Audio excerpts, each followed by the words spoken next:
ಯಡಿಯೂರಪ್ಪರ ಬಗ್ಗೆ ಮಾತಾಡ್ತಾರೆ ಅಂದ್ರೆ ಯಡಿಯೂರಪ್ಪರಿಂದ ಉಂಡು ತಿಂದು ಎಷ್ಟು ಏನೇನು ಆಸ್ತಿ ಮಾಡ್ತಿದ್ರು, ಸಾವಿರಾರು ಕೋಟಿ ಮಾಡ್ಕೊಂಡು ಯಡಿಯೂರಪ್ಪರ ಬಗ್ಗೆ ಮಾತಾಡ್ತಾರೆ. ನಮಗೆ ನೋವಾಗುತ್ತೆ. ಯಡಿಯೂರಪ್ಪರು ಇವತ್ತು ಯಾರು ಸಣ್ಣ ಎಲ್ಲರನ್ನು ಬೆಳೆಸಿದಂತವ್ರು, ಯಾವತ್ತು ಯಾರಿಂದ ಸೋತಂದು ಹೇಳಿಲ್ಲ.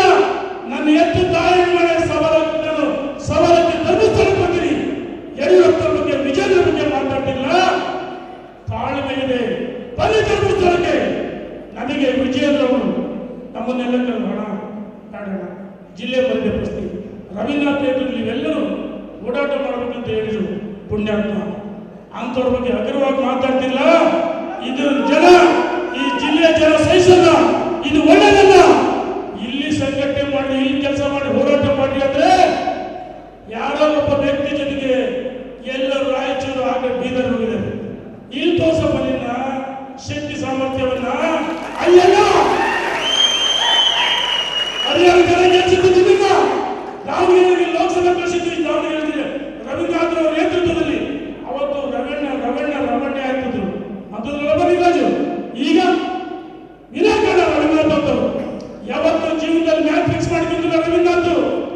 ರವೀಂದ್ರನಾಥ್ ಪ್ರತಿ ವಾರಕ್ಕೊಂದ್ಸರಿ ಯಡಿಯೂರಪ್ಪರು ಮುಖ್ಯಮಂತ್ರಿ ಬಂದು ಹೇಳಿ ಮೇಲೆ ನಾವೆಲ್ಲ ಕೆಲಸ ಮಾಡೋ ಪ್ರತಿ ವಾರ ನಮ್ಮನ್ನು ಕರೆದು ಮಾರ್ಗದರ್ಶನ ಮಾಡಿದ್ರು.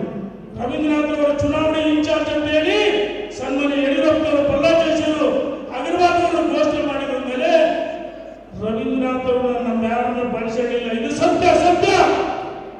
ಸೋಲಿಗೆ ನೀವೇ ಕಾರಣ, ಈ ಜಿಲ್ಲೆಯ ಜನ ಅಲ್ಲ.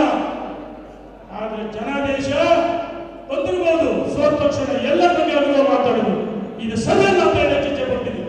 ಇನ್ನೇ ಕೆಲವರು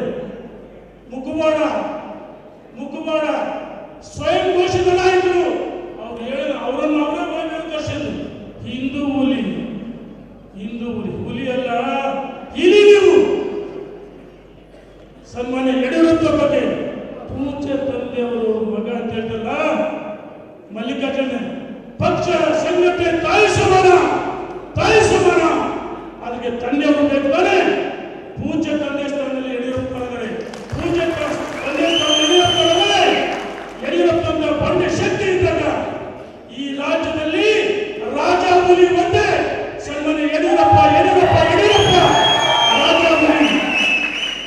ನೀವು ಹಿಂದೂ ಹುಲಿ ಅಲ್ಲ, ಸಿಕ್ಕವನೆಲ್ಲ ಯಾಕಪ್ಪ ಸೋಲ್ಸಿರಿ. ಮೂರು ಕ್ಯಾಪ ಮುಗಿಸ ಯಡಿಯೂರಪ್ಪ ಬಗ್ಗೆ, ವಿಜೇಂದ್ರ ಬಗ್ಗೆ ಅನುಭವ ಮಾತಾಡ್ತೀರ. ಈ ರಾಜ್ಯದ ಜನ ಸಹಿಸಲ್ಲ. ನೀವು ಹಿಂದೂ ಹುಲಿಯಲ್ಲ, ಇರಿ. ಮುಖವಾಡ ಹಾಕಿದ್ದು ಓಡಾಟ ನಾಚಿಕೆ ಆಗಲ್ಲ ನಿಮಗೆ.